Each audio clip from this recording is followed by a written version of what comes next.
Pour vous expliquer c'est quoi que je fais présentement, je suis dans le salon chez moi avec mon ordinateur portable, avec mon grand écran. J'utilise le logiciel TeamViewer. J'ai deux observatoires à l'extérieur que je prends le contrôle avec des TeamViewer. Ils ont chacun le TeamViewer qui est un logiciel gratuit. Là, dans chacun des ordi, j'ai le TeamViewer qui lui génère un numéro qui est unique à l'ordinateur. Fait que moi, je prends le contrôle de l'ordinateur présentement de mon observatoire. Fait que je vais cliquer ici. Là, j'ai deux observatoires qui travaillent présentement. Ça ici, je ne sais pas si vous le voyez, là, je suis en train de faire la rosette avec mon petit télescope de 10 cm. Fait que lui, il prend des photos automatiquement là, avec. Moi, j'utilise le logiciel de SkyX avec Cecilia Commander, qui est lui, il est comme un chef d'orchestre. C'est lui qui prend les photos et tout ça. Fait que lui, c'est pas lui qu'on va regarder ce soir, mais c'est celui-là ici. Fait que vous voyez à l'écran ici, on va mettre ça plein écran, je vais vous expliquer un peu c'est quoi qui va se passer. Vous voyez un petit peu à votre droite mon petit télescope qui est en train de photographier la rosette, le JC 2244. Fait que le toit est ouvert. Lui, je suis obligé de l'ouvrir à mitaine avec un treuil. J'ai mis les photos d'ailleurs dans mes deux observatoires dans Discord, dans Instruments. Et ça ici, c'est un petit observatoire à toit ouvrant qui est actionné par un moteur de porte de garage. L'observatoire fait 6 pieds carrés, mais le toit il fait à peu près 7 pieds carrés, mais il arrive flush en arrière ici, là, où il est connecté le moteur de porte de garage. Tout ça est documenté. J'ai mis le lien sur le Discord là, dans le bricolage. Là, tout ce que ça prend pour faire l'observatoire automatisé. C'est très facile à faire, beaucoup plus facile que vous pensez. Puis tout est dans mon site web. Tous les plans, tous les schémas électroniques, les ASCII drivers, les codes pour le petit Arduino pour ouvrir et fermer la porte de garage. Ça, c'était une gracieuseté de notre ami Martin Dufault, qu'on avait rencontré à la CAIC. Martin, c'est un programmeur, qui avait fait un ASCII driver. Puis ça fonctionne très bien avec Nina. Nina, qui est un 64 bits. Mais on a deux versions, la version 32 bits et 64 bits. C'est ça. Fait que là, ce que je vais faire, c'est que on va aller chercher les éphémérides pour commencer. Des données pour le télescope spatial ce soir, à ma position à moi. Fait que là, ce que je vais faire, je vais aller vous montrer un site web qui s'appelle Horizon Web Service. Je l'ai ici. Bon, ça, c'est un site web où ce que vous pouvez retrouver tout ce qui est objet qui se déplacent dans le système solaire. Autant les astéroïdes, les géoquasars, les comètes, et également les satellites, les sondes et tout ça. Fait que c'est très facile à utiliser. On va vous le montrer ici. Fait que le lien il est ici. Et ça, c'est documenté également sur mon site web. Fait que pourquoi qu'on va sur ce site-là? Parce qu'ils n'ont pas utilisé les éphémérides des comètes, des astéroïdes, des logiciels comme de SkyX ou d'autres. Ben, la raison, c'est simple, c'est parce que eux autres, ils tiennent compte avec le super ordinateur de tous les éléments perturbateurs du système solaire. Exemple, un géoquasar qui passe proche de la Terre, mais il est très affecté par la Lune, il est affecté par la Terre, et ça, vous n'avez pas ces corrections-là dans les logiciels de base, là, comme on utilise dans le commerce. Malgré que le logiciel peut être très bon, un astéroïde qui est très connu, ça, c'est pas un problème, c'est super précis. Vous pouvez utiliser n'importe quel logiciel qui a des tables des astéroïdes, il n'y a pas de problème.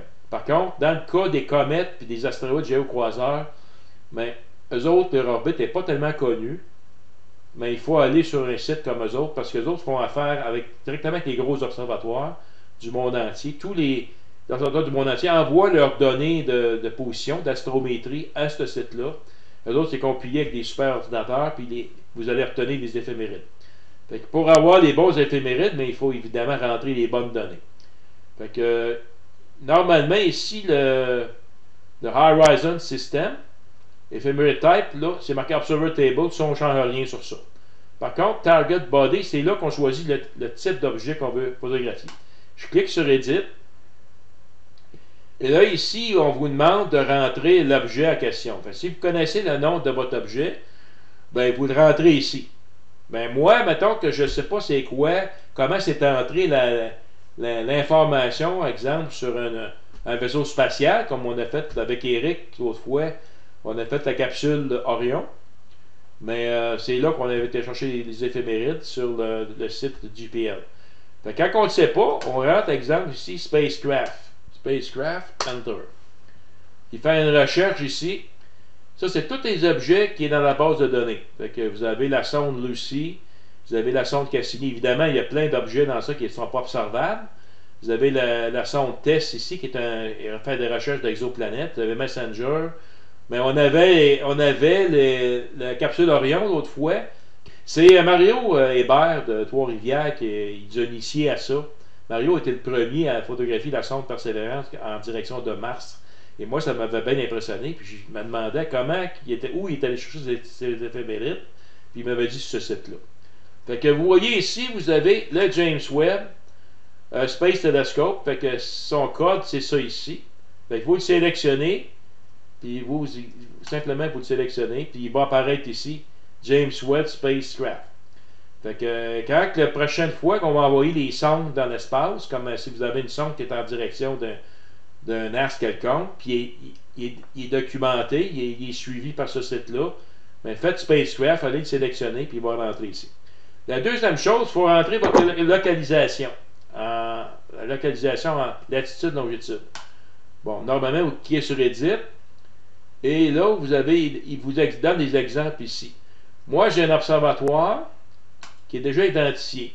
Fait que vous pouvez y aller ici, soit spécifié par les coordonnées. Fait que vous rentrez votre longitude, latitude et altitude. Vous pouvez aller voir ça sur une carte comme Google Earth ou avec un GPS. Vous rentrez ça ici. Mais dans mon cas, moi j'ai un numéro du Minor Planet Center parce que j'ai fait des recherches sur des astéroïdes. Je faisais de l'astrométrie, puis je suis enregistré au Minor Planet Center. Fait qu'à ce moment-là, j'ai un code d'observatoire. Fait que moi, c'est tout ce que j'ai à faire. Je rentre mon code qui est 819.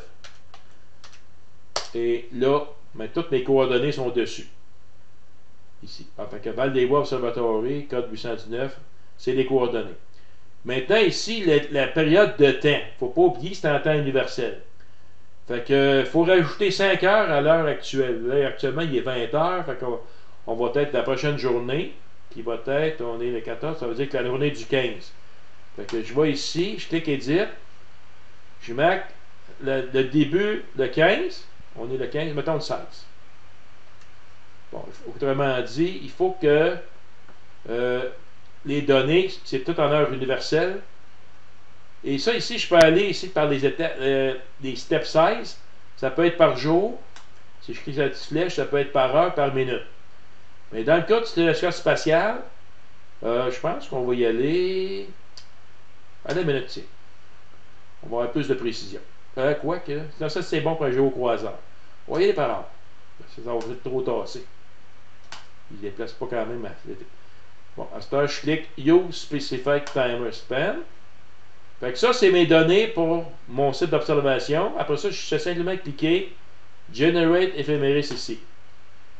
Bon, lui, ce qu'il va me faire, il va me faire un bel affichage de toutes les données. Fait qu'il va vous donner à un moment donné l'information sur le télescope spatial. Fait qu'on vous dit que c'est quoi sa masse, la longueur focale de miroir. Il donne plein d'informations. Il y a combien de caméras, il y a un spectrographe, il y a des instruments, il y a tout ça en détail. Mais nous autres, ce qui nous intéresse ici, c'est ça ici. C'est la date, l'heure, et les coordonnées sont son droit de déclinaison qu'on va projeter dans le logiciel de SkyX, c'est le logiciel de planétarium que je me sers.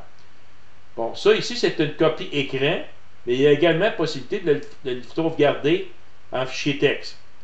En cliquant sur Download Result ici. Je clique sur ça. Il vient de me l'envoyer ici, en bas. Double-clic dessus. Bon, fait que tout ce que je vous ai montré ici, affiché à l'écran, est affiché dans le fichier texte qui est ici.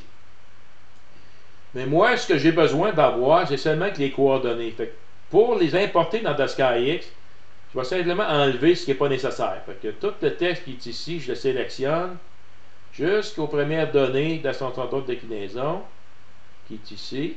Là, je suis des Enter. OK. Bon, là, il ne faut pas laisser de ligne blanche non plus. Fait que, comme vous voyez, là, j'enlève toute l'information qui n'est pas nécessaire. Je garde simplement les coordonnées ascension droite déclinaison. Le restant, je sélectionne et j'enlève tout ça. Ça, c'est une routine qui est toujours pareille. Fait que ça, ici, c'est la date, l'heure en temps universel, la position ascension droite déclinaison. On n'a pas la magnitude présentement. Et ça, maintenant, je vais le renommer. Puis je vais le sauver dans le dossier où est-ce que je vais le récupérer dans la SkyX. Fait que ce dossier-là se trouve dans Document. Software BIS, ça c'est le nom du logiciel, la compagnie qui fait le logiciel. Le Sky professionnel, la version 32 bits. Bon, ça va se mettre avec les fichiers ici. Je vais l'appeler ici pour le reconnaître. JPL, coordonnées, James Webb Space Telescope. Je vais marquer la date qui est pour le 15 février 2023. Donc ça, c'est seulement du fichier texte qu'on va utiliser maintenant dans la SkyX. Voilà. Donc là, on a fini avec Horizon. On flush ça. Maintenant, je vais aller dans la SkyX qui est ouvert ici. Je vais simplement aller créer ma base de données.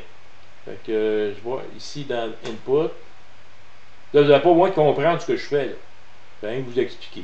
Maintenant, on va créer la base de données. Fait que ici, on va dans Create Sky Database. Je clique sur ça. Je vais chercher le fichier texte ici dans Chose. Là, c'est petit un peu. Peut-être que vous allez avoir de la misère. Là.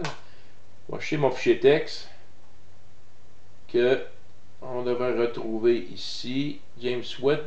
Ça, c'était le 12 février. Moi, c'est le 15. JPL, coordonnées, James Webb. C'est un fichier en texte. Je vais chercher ça là.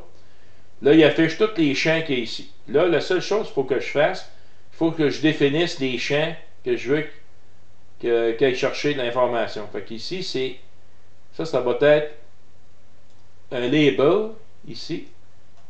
Ça, c'est ce qui va apparaître ici comme les heures. 0 heure, 1 heure, 2 heures. Fait qu'en réalité, il va falloir que j'en soustrais 5 heures de ça pour avoir la coordonnée du James Webb.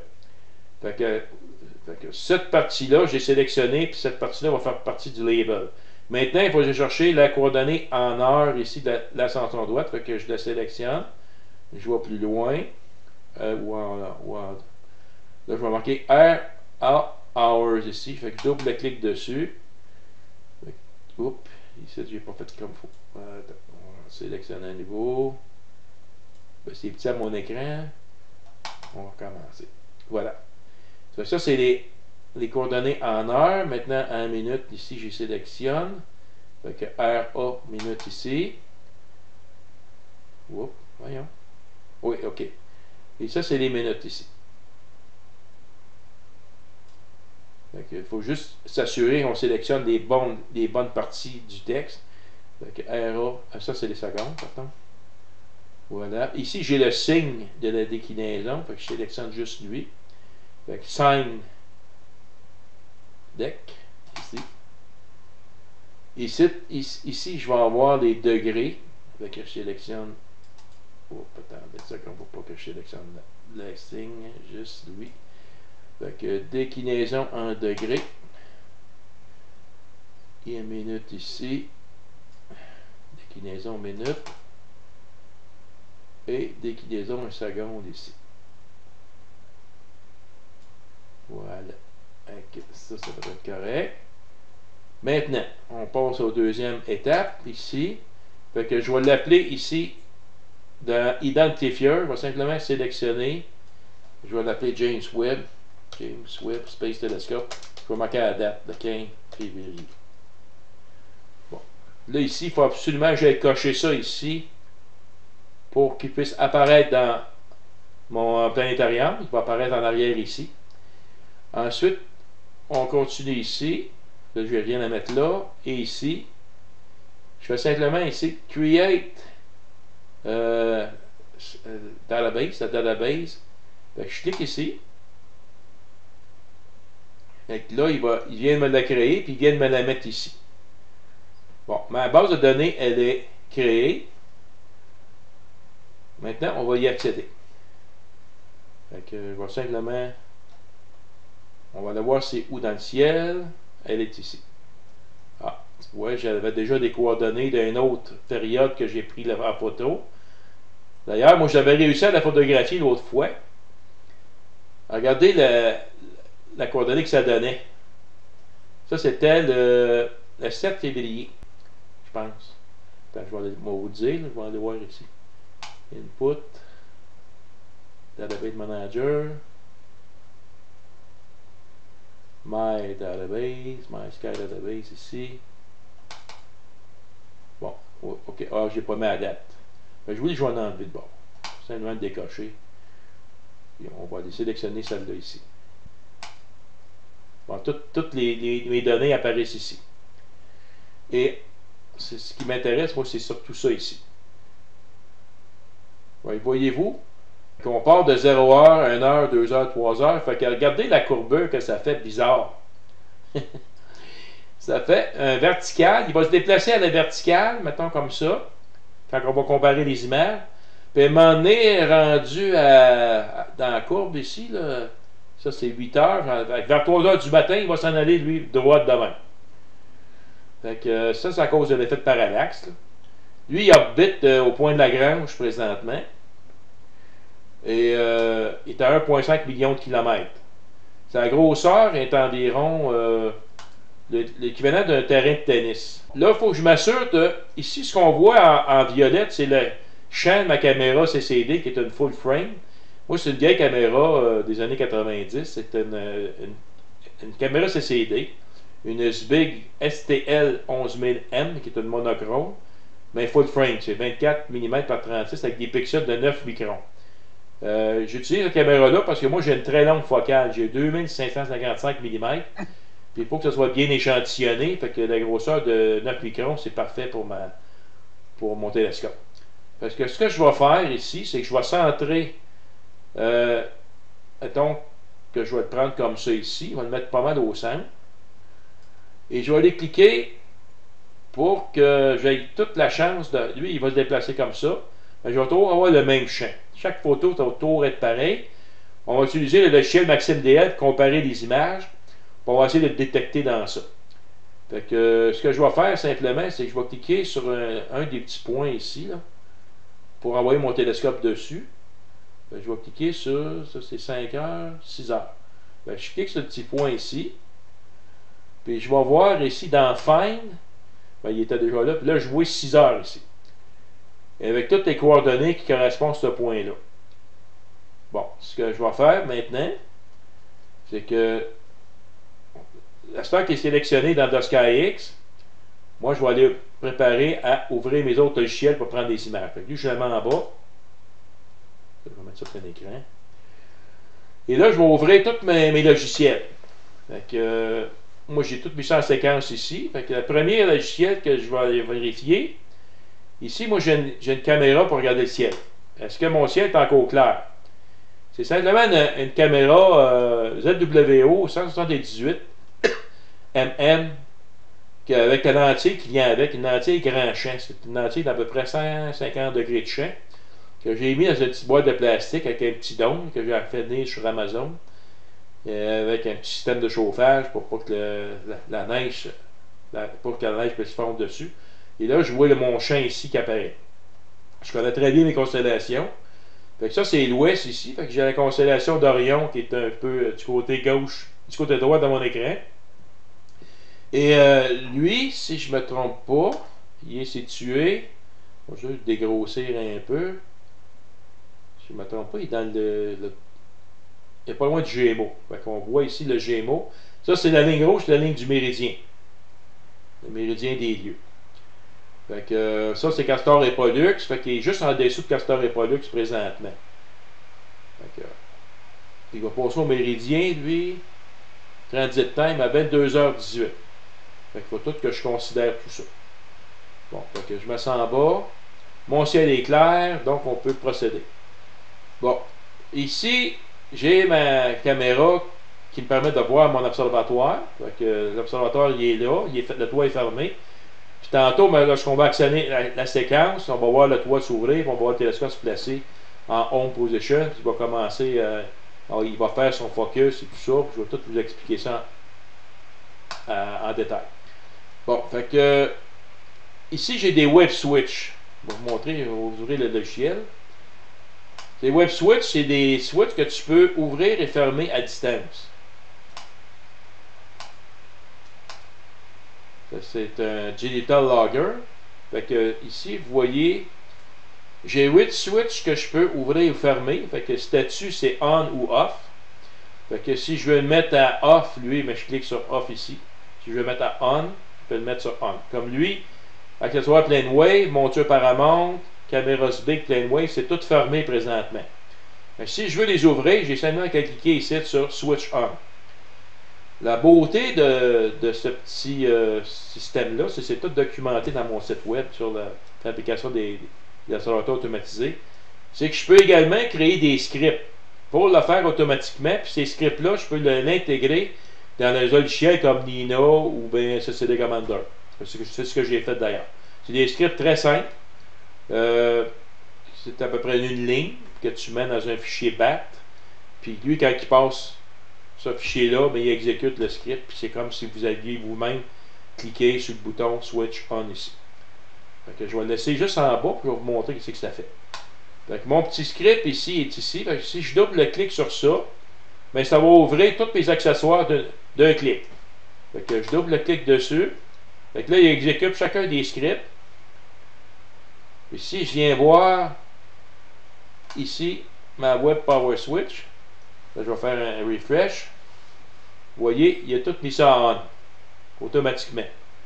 J'ai la même chose à la fin, ici, qui est la fermeture de tous mes accessoires, ma monture, et tout ça se ferme automatiquement par des scripts. Mais lui, c'est le CCD Commander qui va l'exécuter. Ça, c'est un chef d'orchestre. Lui, il se sert de soit MaximDL ou de SkyX. Et je vais tout mettre des commandes dedans. Qu'est-ce qu'il va faire? C'est comme des actions qu'il fait, qui est très, très, très facile à utiliser, très simple. Puis moi, je me sers de lui parce que je le connais très bien. Ici, j'ai un Cloud Watcher. Ce que c'est, ça, il est déjà allumé. Lui. Si je ne me trompe pas, il est ici. Ça, c'est un petit bidule qui permet d'évaluer s'il y a des nuages ou s'il pleut. Fait que, encore là, c'est compatible avec mon petit logiciel CCD Commander, puis c'est également compatible avec Nino. Ça vient, j'ai acheté ça en Espagne. C'est des pros du Québec qui m'avaient conseillé de l'acheter d'eux autres, parce que les autres, ils ont un driver ASCOM, puis c'est compatible avec plein de logiciels, dont Nino aussi. Fait que ce que ça dit, fait que présentement, le ciel est clair, je suis dans le vert. Si ça vient qu'à se couvrir, ça va donner cloudé. Si c'est complètement couvert, ça vient overcast. Dans ces deux conditions-là, cloudé et overcast, ben, je ne peux pas faire de photos. Parce que lui, il m'empêche de le faire. Autrement dit, il protège mes équipements. Fait que je peux l'activer ou désactiver dans mon logiciel de CCD Commander tantôt. Je vais vous le montrer. Mais comme c'est là, il est ouvert. Ici, c'est le rain. On le voit ici. La condition des lumières, c'est clear. La condition de la pluie, c'est dry. Fait que si je le mets sur l'onglet rain, ben, il est au top ici. Il est dans le sec. Fait que là, comme c'est là, il ne mouille pas, évidemment. Mais s'il mouillait, mettons qu'il commençait à avoir des gouttes de pluie. Ben, qu'est-ce qui va arriver, c'est que lui, il envoie l'information au logiciel comme quoi c'est humide. Donc, il va être dans le wet ici. Puis s'il se met à pleuvoir, mais c'est dans le rain. Ben, dans ces deux conditions-là, ben, automatiquement, lui, il arrête ma session, il parque ma monture, puis il ferme le toit automatiquement. Sans même que j'aille à m'en occuper. Fait que je peux dormir une belle nuit, puis le lendemain, je me réveille, mon toit est fermé. Je vais aller voir le log du logiciel, puis il va me dire, mais à 2 h du matin, tu as eu commencé à avoir de la pluie. Un autre petit accessoire ici, ça s'appelle, ça c'est le système de chauffage de mon télescope PlaneWave. Oh, j'ai fait 2 copies. Bon, lui, je viens de l'activer. Fait que ça, c'est un télescope de 12 pouces. C'est quand même un grand diamètre. Il a besoin d'avoir un système de chauffage pour le secondaire et le primaire, parce qu'il pointe vers le ciel. Puis les conditions, vous connaissez le Québec, c'est très humide. Fait que ce qu'il fait, lui, c'est qu'il fait juste élever la température d'à peu près 1 degré au-dessus de la température ambiante puis ça évite la condensation de buée. Moi, au départ, quand j'avais acheté mon télescope, je n'avais pas fait ce système-là. Je n'avais pas utilisé ce système-là. Il n'avait pas fait installer. Mais j'ai eu des gros problèmes de buée, puis je t'ai pris avec. Il a fallu que j'envoie le télescope à gros frais aux États-Unis pour que les autres m'installent le système de chauffage d'eux autres, parce qu'évidemment, ils garantissaient leur système à eux autres. Ça vient avec une petite boîte électronique qui contrôle en temps réel la température pour pas que ça vienne trop chaud. Tu peux pas faire cuire des toasts. C'est juste pour dire que ça devient chaud. Tu le sens même pas toi-même quand tu mets la main. Fait qu'on voit, il est en train de créer le graphique ici. Là. Il y a trois mesures qu'il va faire. La température ambiante, la température du secondaire, la température du primaire. Vous allez voir que les lignes sont proches. Il y a à peu près 1 degré d'écart. C'est un système de chauffage du plane wave que j'active aussi. Bon, de SkyX, c'est le logiciel que je me sers ici pour faire mes images. Fait que lui, ce qu'il fait, bon, je trouve mes objets dans l'onglet Find ici. C'est comme Nina. Fait que tu rentres le nom de l'objet, tu cliques sur Find, puis tu cliques Centrer. Et après ça, je peux dire, une fois qu'il est centré, ben, cadre-le. Fait que je clique sur Frame. Il va me mettre en plein centre de mon frame de mon CCD.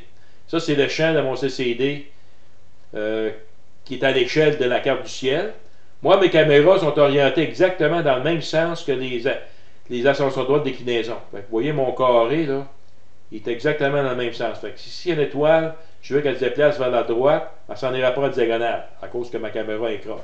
Je regarde toutes les caméras, autant la caméra d'autoguidage que la caméra principale, dans le même sens que les axes ascension droite de déclinaison. Fait que ça va super bien.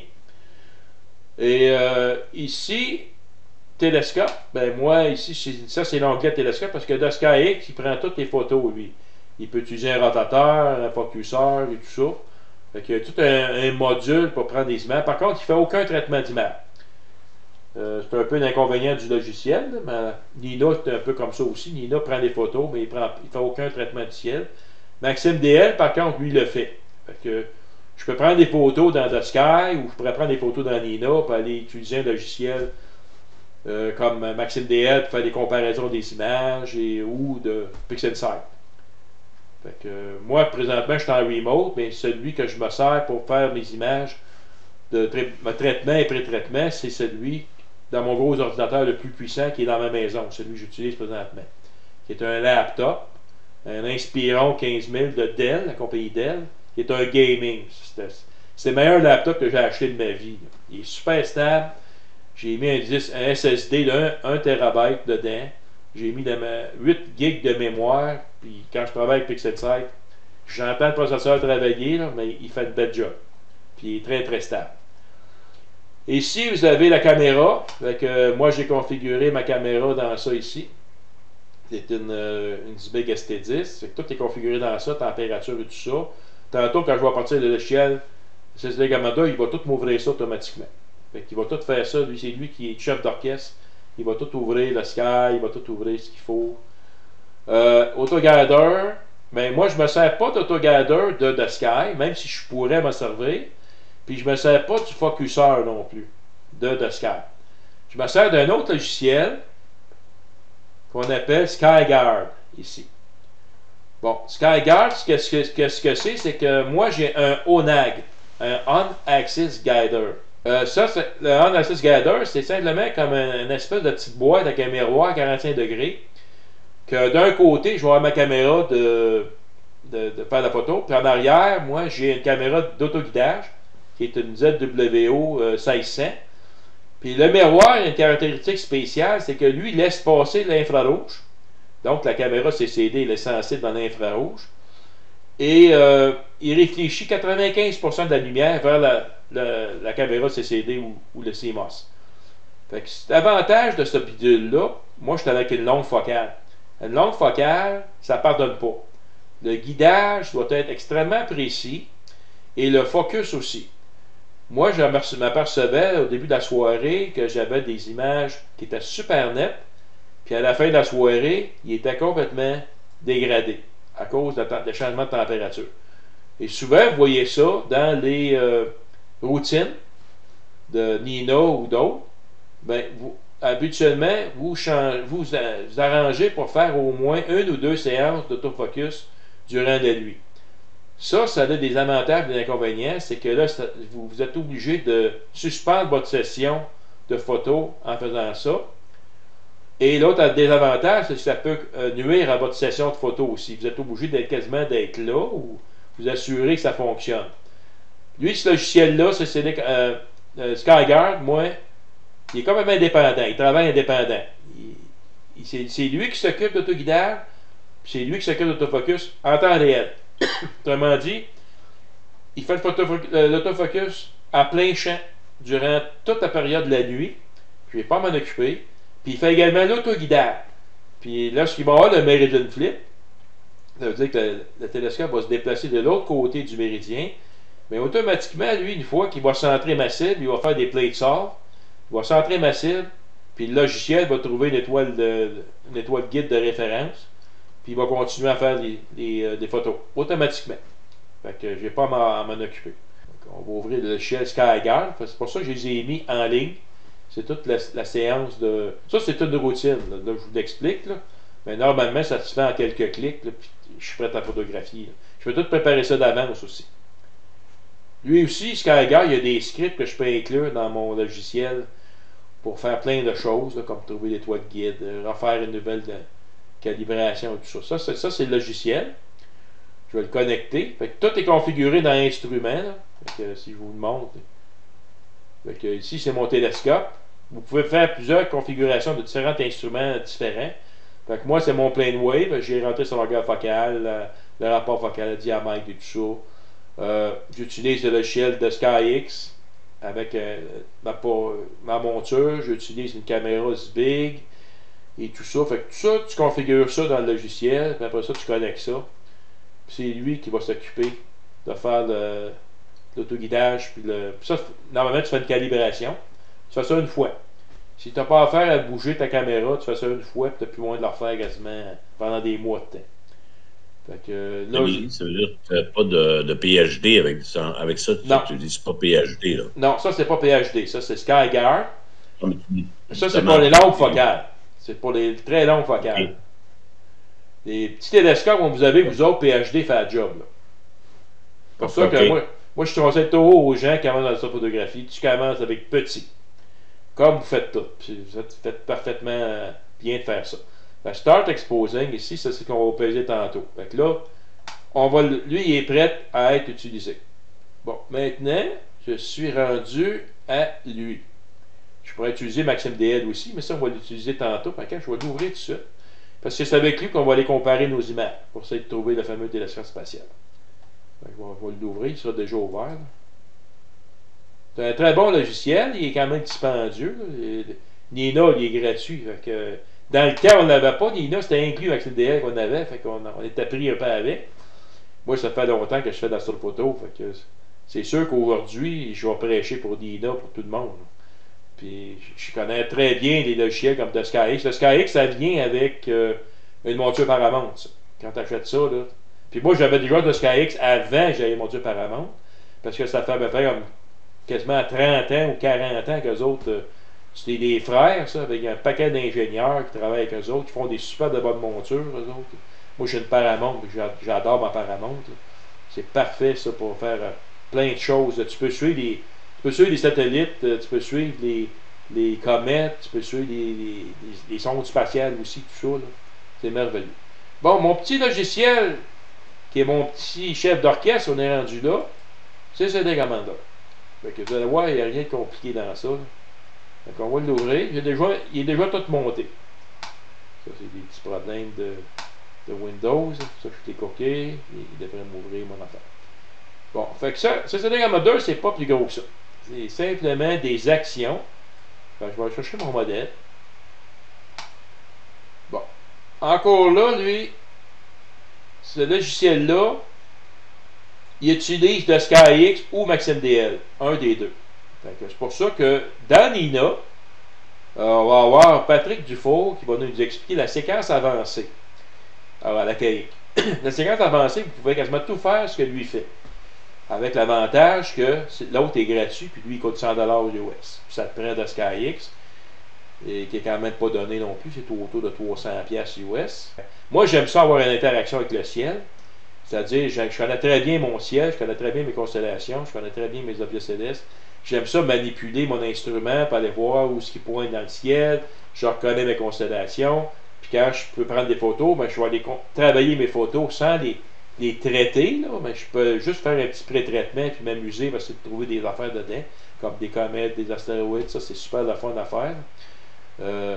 Mais on peut tout faire ça avec des logiciels comme Nina ou CD Commander. C'est pour ça que moi, je vous le montre lui, mais parce qu'il est très facile. Fait que voyez-vous ici, là, vous avez des actions. Vous avez un onglet Action. Ça, c'est tout ce qu'il peut faire. Il peut faire des plates soldes, il peut tourner la caméra, il peut trouver vos cibles, il peut attendre que votre objet soit à une certaine altitude, il peut attendre votre objet à une certaine heure dans la nuit, mais regarde, tu vas partir de là, tu vas aller faire un autre objet. Il peut faire l'altitude, l'angle horaire, ça c'est la distance par rapport au méridien. Il peut faire des flats automatiques sur le ciel. Ça, Nina le fait aussi. Il peut contrôler votre température de votre capteur, de votre CMOS, votre CCD. C'est pas trop bon de partir de 0 à descendre à moins 40. Là. Ça peut créer des cristaux de glace. Mais il peut y aller par étapes. Il va aller à moins 5, moins 10, moins 15, moins 20. Fait que lui, il le fait. Mais l'autre aussi, là, Nina le fait. Moi, j'ai pu comparer les deux. Là. Dome Control, mais si vous avez un observatoire à Dome ou à toit ouvrant, motorisé, mais lui, il peut tout faire le contrôle de ça avec un driver ASCOM. Les moniteurs de météo, comme celui que j'ai ici présentement, lui, il tient compte de ça. Il peut runner des programmes externes en Visual Basic ou en BAT, comme j'ai fait avec ma web switch et tout ça. Il peut faire des sous-actions, il peut embarquer en monture, il peut mettre des commentaires, en tout cas. Il fait plein d'affaires. Fait que fois vous mettez votre liste, c'est comme les étapes que vous allez faire dans votre nuit. Fait que moi ici, pour vous montrer, là, ce qui est coché, c'est ce qu'il va faire, puis si c'est pas coché, il passe par-dessus. Fait que, on va monter le programme avec vous. Fait que ce soir, moi, au départ, je mets toujours le Weather Monitor Enable. Fait que lui, je le rentre comme action. On va le chercher ici, là. Weather Monitor, je clique dessus, puis il va apparaître dans ma liste. Puis facilement, il met une coche. Fait que lui, automatiquement, il va les lire. Et tous vos instruments doivent être configurés ici. Fait que c'est qui contrôle la caméra? Mais moi, dans mon cas, lui, ça va être de Maxim DL, tiens. C'est vrai parce que j'utilise SkyGuard. C'est dans mon autre télescope que j'utilise pas Maxim DL. Fait que lui, il va utiliser Maxim DL. Ça, c'est mes filtres que j'utilise. Ensuite, la monture est contrôlée par ASCOM Driver. Fait que ça, c'est de ASCOM Driver. Le planétarium, c'est de SkyX. C'est avec lui que je vais faire mes plates solve aussi. Il ne contrôlera pas le focus, ni les rotateurs, ni l'autoguidage. Fait que ça, il va le faire avec l'autre, SkyGuard.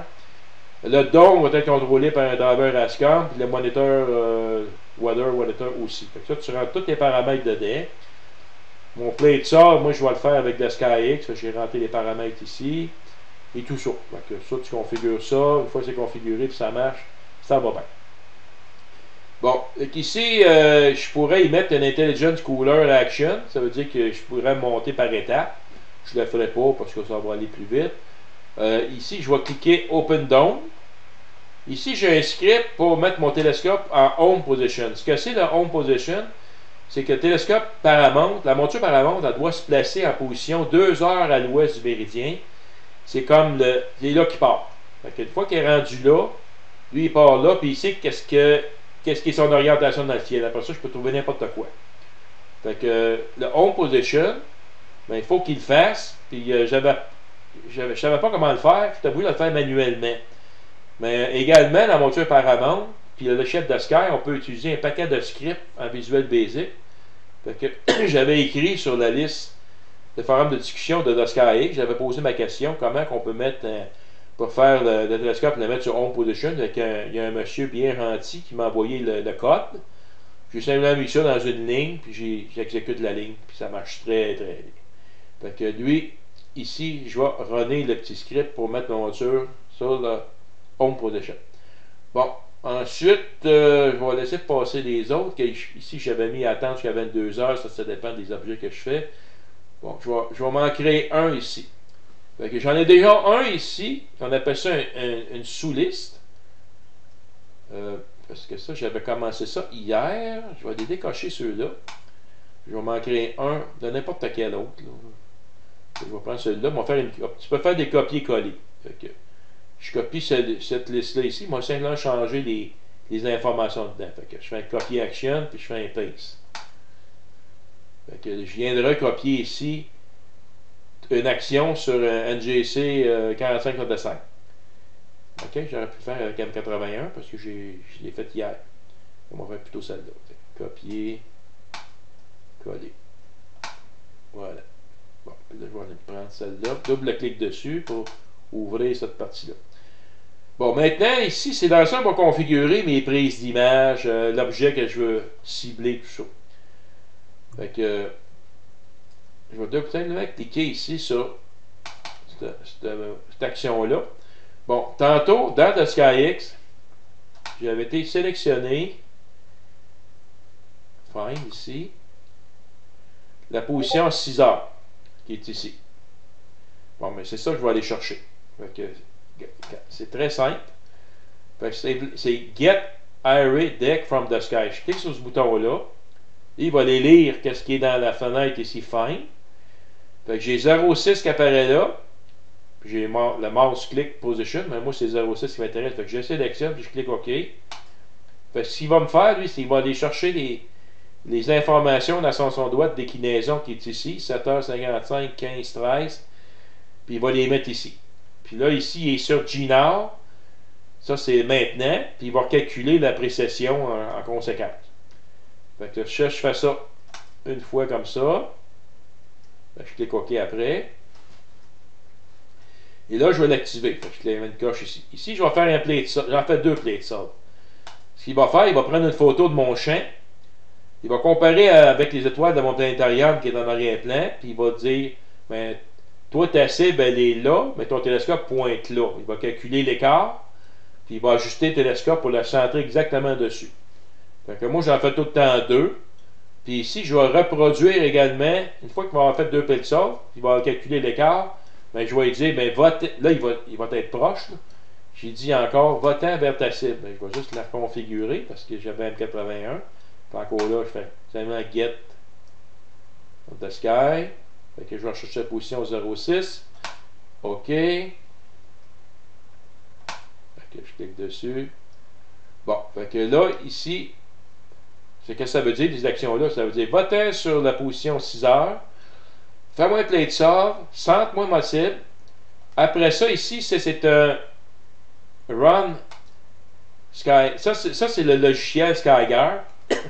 Il va aller chercher une étoile de référence. Fait que lui, SkyGuard, c'est un peu comme vous choisissez votre étoile, vous autres, quand vous faites votre autoguidage avec PhD. Fait que PhD, en principe, il va regarder dans le champ, puis il dit, ben celle-là, moi, tu la sélectionner, moi. Puis il va guider sur celle-là. Sauf que moi, il faut qu'il fasse une référence aussi. Sauf qu'il ne prend pas rien qu'une étoile, il en prend un paquet dans le champ. C'est pour ça qu'on a un avantage d'avoir une caméra de guidage plein champ.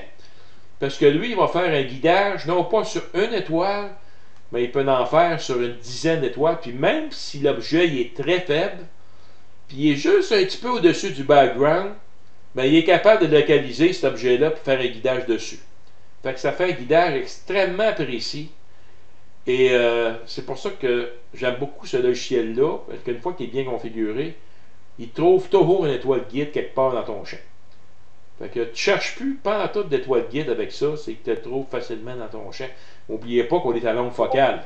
Fait que c'est pas facile de trouver des étoiles guides à longue focale. Fait que ça, c'est pour trouver sa référence.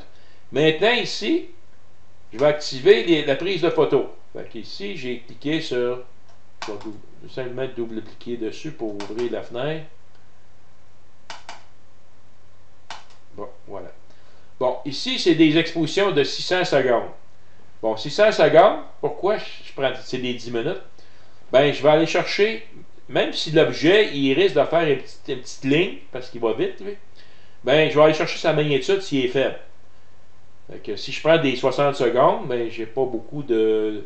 Je peux pas me rendre à magnitude 18 en 60 secondes, mais à 600 secondes, je peux me rendre à magnitude quasiment 18-19 facilement. Je vais y en prendre 60 et 25 dans ma session. Puis ici, je vais laisser un petit délai de 30 secondes parce que je vais y faire du dithering. Dithering, ça veut dire qu'à chaque pause, il va déplacer un petit peu ta caméra de ton télescope de quelques pixels pour pas que ça arrive toujours au même pixel, parce que ça va éliminer tous les rayons cosmiques, les traînées satellites et tout ça. Fait que ça, c'est un avantage de le faire. Fait que moi, il faut que je laisse un délai un petit peu plus long. Parce qu'en déplaçant le télescope, mais lui, il faut qu'il se retrouve dans le ciel, il faut qu'il prenne une couple d'images pour se retrouver, pour recontinuer à suivre parfaitement ses étoiles. Fait qu'il faut y laisser un petit délai quand même raisonnable. Normalement, si j'avais comme PhD Guiding avec un télescope guide, ben, je ferais tout avec Cecilia Commander, qui lui, en réalité, il irait faire ça avec The Sky X, là, avec l'autoguideur ici. Mais lui, je ne le mets pas. Il est désactivé dans Cecilia Commander parce que, comme je vous ai dit, moi, je fais l'autofocus et l'autoguidage avec un autre logiciel indépendant. Fait que je vais seulement décocher ici. Et voilà. Bon, donc là, ma session est pas mal prête pour ce soir. J'ai tout configuré j'ai tout configuré ma cible pour ce soir. Maintenant, on va aller voir les autres actions. Ici, vous voyez, ça c'est tous les objets que j'ai pu faire. J'ai tout laissé ça là. Ici, rendu vers le matin, moi je peux lui dire, mais fais-moi des flat fields sur le ciel avec différents filtres. Fait que ici, j'en ai programmé une couple. Fait qu'à 5h22, en fait, il faudrait que je change ça ici. Il faudrait que je mette, c'est 6h30, 6h30, puis là, il va faire des flat fields automatiques avec le filtre rouge et le filtre de luminance, ici. Fait que ça, je donne une fourchette entre une seconde, puis une seconde, puis 60 secondes.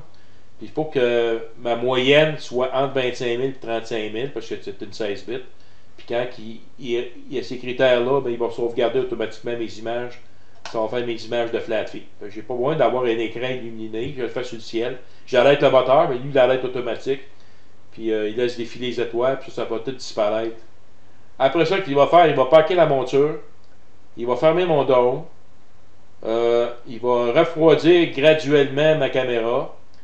Ensuite, il va simplement ici déconnecter de Sky. Il va fermer mes boîtes switch, puis il va fermer le logiciel de Cecilia Commander automatiquement. Fait que tout ça, c'est ce qu'il va faire. Maintenant, on est prêt. Fait que je vais simplement faire une sauvegarde ici. Et là, je vais l'envoyer maintenant en action. Fait que on va aller voir ce qu'il va faire. Fait qu'au départ, il va se connecter sur le Weather Monitor. Il va marquer, il y a un log qui va vous suivre exactement c'est quoi qu'il fait. Et s'il y a un bug, bien, vous allez le voir. Fait que on va mettre la caméra ici pour être visible, pour vous montrer qu'est-ce qui va se passer. On va le mettre juste pas grand champ. Oups. Bon, comme ça, on va mettre Cecilia Commander à côté, parce que vous pouvez tout voir ce qu'il va faire Cecilia Commander. Parce que lui, ça sert de The Sky X, fait que au départ, lui, le télescope va bouger. On va voir la cible se placer ici, là. Fait que, on commence. On va mettre la caméra. Bon, fait que si on suit les étapes, là, il va se connecter sur le moniteur, après ça, il va ouvrir le dôme. Ensuite, il va mettre le télescope en position home position, après ça, il va se mettre sur ma cible. Fait qu'on fait simplement cliquer sur le petit bouton qui est ici. Là, il va aller se connecter. Fait que Action Start, connecte la caméra. Il va avoir un petit conflit. Connecter la monture est connectée. Et en principe, il devrait. Là, il dit que le Cloud Sensor est connecté. Connecter le dôme. Le dôme est connecté. Ah oui, c'est ça que je voulais voir. C'est ici. Là, il va ouvrir le dôme. Voyez-vous, le toit il s'ouvre. Fait que là, il suit les étapes. Fait que là, il ouvre le dôme. La prochaine étape, il va placer le télescope automatiquement en home position. Ça veut dire que le télescope va bouger, puis il va pointer à 2 heures à l'ouest du méridien. Vous voyez des lumières qui flashent ici? Ça, c'est un rayon infrarouge qui passe par-dessus le télescope. Si le télescope, comme c'est là, il bloque le rayon, mais le toit ne peut pas fermer. Parce que c'est un moteur de porte de garage avec les sensibilités infrarouges qu'on met au bas des portes de garage pour un enfant s'il passe, mais automatiquement la porte de garage à l'arrête, le moteur arrête. Mais moi, je l'ai fait de manière à ce que le rayon passe part en bord de l'observatoire quand le télescope est sur le parc. Mais le rayon, quand il ne flash pas, ça veut dire que là, je peux fermer le toit, mais comme là, il empêche le rayon de passer. Je vois la lumière flasher ici. Là. Donc ça, c'est la lumière qui actionne le moteur de porte-garage. Là, je ne pourrais même pas fermer mon toit, là, présentement.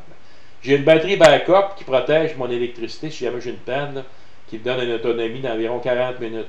Puis il m'envoie un message sur mon email, comme quoi, mais là, je suis une panne d'électricité, je suis sur la batterie backup. Puis il te reste 45 minutes là, pour régler tes affaires. Fait que si dans 10-15 minutes, c'est pas revenu, mais je peux tout fermer mon stock, fermer mon toit, puis lui, il peut le faire aussi automatiquement, c'est-à-dire que il peut fermer mon ordinateur automatiquement, mon UPS, tout ça. J'ai acheté ça sur Amazon.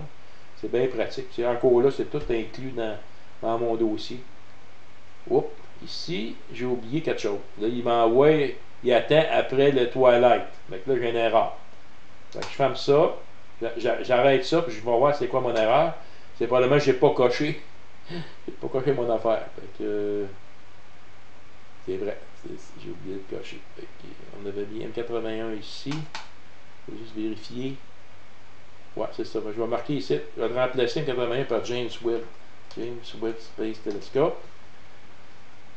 Puis ici, je vais simplement aller le cocher. Ici.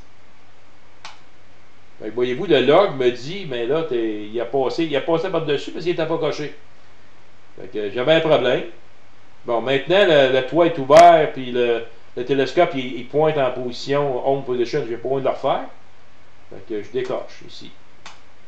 Si je le laissais là, ben, il était déjà fait. Fait qu'il dit, ben, regarde, tu es déjà fait, je passe pas dessus. Simplement. Fait que là, je recommence l'action. Fait que là, présentement, il se connecte encore sur tous les accessoires, la monture, la caméra, tout ça.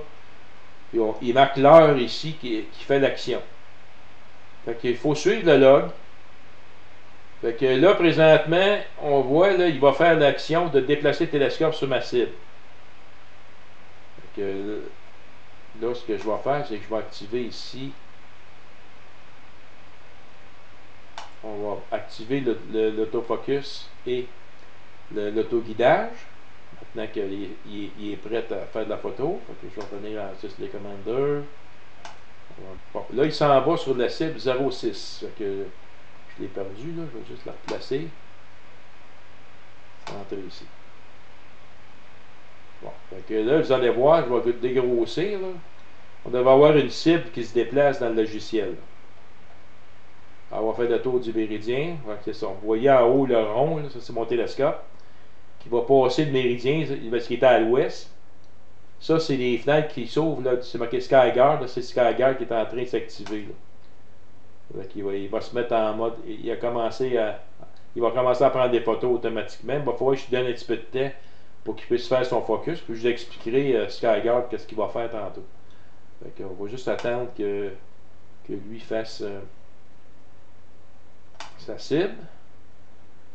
Bon, on va le remettre ici en mode frame. Fait que lui devrait se placer sur le 6, 0666. Ça correspond au centre. Pas mal. Fait que là, nous autres, il va falloir faire attention. Actuellement, il est 9 heures. Donc, ça, en TU, c'est 21h26. C'est 2 heures. Fait que 2 heures, ça veut dire que notre télescope spatial devrait être un petit peu en haut de l'étoile qui est ici. Là. Donc, on va aller voir ça tantôt. Fait que, là, on regarde c'est des Commander. Là, voilà. Donc là, il a rendu sa cible. Là, ce qu'il va faire, il va aller prendre des photos. Il va prendre une photo de 10 secondes en Benning 3. Fait qu'on va le mettre sur caméra. J'utilise le Maxim DL pour prendre des photos avec ce télescope-là. Fait que je vais juste activer ici le refroidissement. On va se mettre en mode expose. Fait que vous voyez, il prend des images 10 secondes en Benning 3. Il fait automatique. Il va centrer la cible. Fait que on va juste tasser ça. Fait que voyez-vous, taking 10 secondes for plate solve. Et qui vient d'afficher la photo. Qui est ici. Et là, lui, ce qu'il va faire, c'est qu'il va s'assurer de faire un plate solve dans le SkyX pour savoir où le télescope il est présentement par rapport à la cible. et il va le centrer. Il va centrer la cible qu'on lui a mis le 6 heures. Là. OK, il a préparé son plate solve. Là, on va le tasser lui un petit peu en haut. Ça, c'est un screen stretch. C'est simplement pour voir à l'écran. Là, on est rendu où dans la procédure? Bon, là, présentement, vous voyez, il a trouvé ce qui était. Il a calculé l'offset. Là, il prend un autre plate solve parce qu'on lui a demandé de faire 2 plate solve.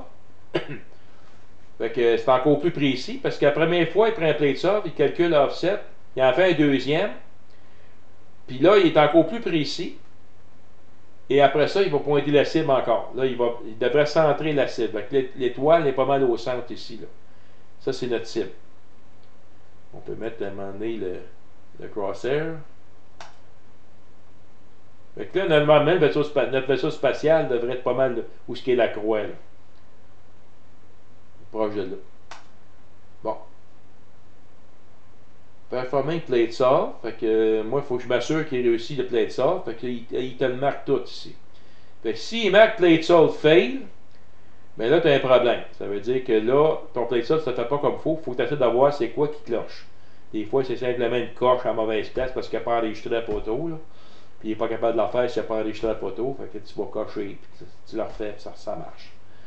Fait que tout à date va bien. Fait que là, il a fait un update de la position. Fait que dans le principe, si je vais voir dans le sky, il est 6 heures. Je vérifie si c'est au centre. Bon, là il le met à 6 heures. Il va faire un update position. Slowing. Complete. Delay. Là, il fait un petit délai. Bon, là, je vais le suspendre. Je vais juste le suspendre ici. Avant qu'il commence à faire les photos. Parce que moi, je veux qu'il fasse. Là, il vient de faire sa référence ici, là, avec le script, le CCD de SkyGuard. Là. Fait que, il vient de le faire. Moi, je veux qu'il ait le temps de faire son autofocus comme il faut. Là. Parce que je vais vous expliquer comment ça marche. Bon, voyez-vous ici, là, vous avez une courbe. Parce que là, il s'est déplacé dans le ciel. Vous voyez en arrière, il y a des petits points. OK? Ça, c'est des étoiles que lui voit dans le ciel. Et là, ce qu'il va faire, lui, c'est qu'il va s'arranger pour faire le focus parfait. La manière que ça fonctionne au NAG, c'est que vous avez l'étoile, elle n'est pas un point. L'étoile sur votre caméra de guidage, elle est comme quand il est parfaitement au focus, c'est parfaitement comme un petit plus. Ça fait comme un petit plus. On appelle ça de l'astigmatisme. Et s'il est hors focus, on va faire une petite ligne. Si je grossis un petit peu l'étoile, voyez-vous, là, ça fait une petite ligne. C'est ça l'astigmatisme. Fait que là, quand moi j'ai fait ma calibration, j'ai commencé avec un focus parfait. Lui, ce qu'il a fait, c'est qu'il a déplacé mon focuseur en plus ou en moins par rapport à la position parfaite. Puis il a établi ici une zone. À l'intérieur de la zone qui est ici, là, en gris, mon focus est toujours parfait. À l'extérieur de ça, il n'est pas parfait. Fait que lui, qu'est-ce qu'il essaie de faire présentement, c'est que là, il mesure, il dit là présentement, puis vous voyez ici la valeur en jaune, ça c'est la valeur de l'encodeur de mon focuseur. J'ai un focuseur mécanisé, moi, avec les encodeurs. Fait que ça c'est la position de l'encodeur. En principe, pour qu'il devienne dans le vert. Là, il est dans le jaune, fait qu'il se dirige tranquillement, pas vite, vers la zone de focus parfait, qui est la zone bleue ici. Ce que vous voyez ici, la zone bleue, mais c'est l'écart entre les deux extrêmes ici. Fait que vous allez voir, à chaque fois qu'il prend une image, il va mesurer, il prend une image de 5 secondes, il fait une moyenne. Fait que des fois, c'est un petit peu long. Puis là, il réajuste à un moment donné ici le focuseur pour amener l'étoile parfaitement au focus. Fait que ça, là, c'est comme je vous disais, pour commencer une session au début de la soirée, là, la température dehors, elle est tel degré. Là, normalement, vous commencez à faire un focus parfait, prenez vos photos. Mettons que vous n'avez pas de focuseur, vous ne faites pas de mise au point durant la nuit. Bien, il y a bien des chances que rendu à 4 heures du matin, 5 heures du matin, la température elle soit plus froide, ou plus chaude en tout cas, qu'il y ait eu un écart de température qui fait que votre matériel, votre tube qui est en aluminium ou en carton, n'importe quoi, là, il y a des métal dans ça qui peut avoir bougé un petit peu. Il y a des chances que votre focus, on parle de microns, là, soit affecté. C'est pour ça que c'est toujours bon de faire dans votre session une ou deux séances d'autofocus. Et ça, c'est long avec Nina, c'est très long. Fait que moi, avec ce logiciel-là, au départ, lorsque je départ la session, je m'assure qu'il fasse un focus parfait au départ. Puis lui, il va le maintenir toute la nuit sans que j'aie besoin de faire de session d'autofocus. C'est ça l'avantage d'un ONAG quand on utilise une longue focale. Moi, j'ai utilisé des off-axis light guider, j'ai utilisé des adaptifs optiques. C'est comme un miroir qui bouge, là, qui prenait ton... J'ai jamais eu autant de succès qu'avec un ONAG. Ça coûte quand même un certain montant, c'est pas négligeable. Mais quand on est à longue focale, c'est un instrument extraordinaire parce que vous n'avez plus à vous bordrer du focus ni de l'autoguidage. C'est lui qui le fait durant toute la nuit. Fait que c'est ça l'avantage d'avoir des bons instruments. Fait que là, je vais prendre un certain temps, le temps qu'il fasse son autofocus. Le off-axis a aussi l'avantage de permettre de sauver un petit peu de poids aussi sur la monture. Exactement. Puis là, tu dis off-axis. Moi, c'est on-axis. OK? Ça veut dire qu'il est sur l'axe. Et quand vous utilisez des télescopes en piggyback, par exemple, moi, j'avais un télescope en piggyback sur mon 12 pouces. Il faisait des belles courbes, il suivait avec PhD parfaitement. Sauf que je regardais mes images, c'était toutes des petites lignes. Il y avait un problème de flexion. Vous allez me dire, ben moi, mais ça ne bouge pas. Moi, je l'ai mis solidement, mon petit télescope guide, sur mon gros télescope. Mais vous ne le voyez pas à l'œil, ça. C'est des microns. Puis plus votre pixel est petit, par exemple, les fameuses caméras CMOS, qui est des pixels de l'ordre de 3 microns, 4 microns, mais plus c'est visible, ça. Moi, j'ai des pixels de 9 microns, là, fait que ça paraît pas beaucoup, là. Mais dans une courte focale, ou si vous utilisez un petit pixel avec une longue focale, mais là, ça va paraître. Fait que là, c'est pour ça que ça vous prend quelque chose, idéalement, on-axis, ça veut dire sur l'axe. Moi, c'est un on-axis guider, mais c'est un peu différent de ce que toi, tu utilises, David. Parce que toi, tu es probablement un petit prisme avec que tu peux tourner, tu tournes ça autour de ton axe pour trouver une étoile guide. En général, sur des courtes focales, vous devez pas mal souvent des étoiles sans être obligé de trop bouger. Mais une longue focale, c'est pas le cas. Une longue focale, vous n'avez pas de champ. Moi, j'ai une CCD full frame. Ça valait à 11 000 $ US dans le temps. Ça, moi, je l'ai payé 2800 usagé. Ça fait un job. Mais si j'avais à utiliser des caméras modernes, il y aurait peut-être un petit peu plus de misère. Mais apparemment que Roger Ménard, il a pris des photos à Benning 2 avec sa ZWO 2600, qui est quand même des petits pixels de 3 microns. Mais il prend des belles photos quand même, Roger. J'étais même surpris de voir, parce qu'on dit que c'est suréchantillonné. Vous avez des petits pixels, vous avez une grosse étoile, vous allez avoir un paquet de pixels. Moi, dans mon cas, il est parfaitement, l'échantillonnage est parfait. Voyez-vous ici, là, la position du focuseur là, commence à s'améliorer, elle devient dans le vert. Là. Puis vous voyez le petit point, là, la courbe, là, elle se dirige de plus en plus vers ici la zone de focus. Puis vous voyez l'étoile ici que j'ai grossi, elle devient de plus en plus petite. Alors, tantôt c'était une petite ligne, là elle devient nette. Mais ça ne deviendra pas un point parfait, ça va ressembler plus à un petit croix, là, parce que l'astigmatisme, c'est comme un défaut optique, mais on se sert de ce défaut optique-là avec le ONAG, vu que les rayons passent à travers les miroirs, puis en passant à travers les miroirs, tu as comme une petite réfraction, ça crée de l'astigmatisme. Par contre, le miroir, ce qui réfléchit sur le miroir vers la caméra CCD, c'est parfait. Donc en principe, il faut que ce soit focus les deux. Il faut que votre caméra principale soit parfaitement au focus, puis vous mettez ensuite votre caméra d'autoguidage au focus par rapport à la caméra principale. Tu as d'ajustement sur ça, là, que tu roulette que tu roules, il faut que tu ailles tranquillement.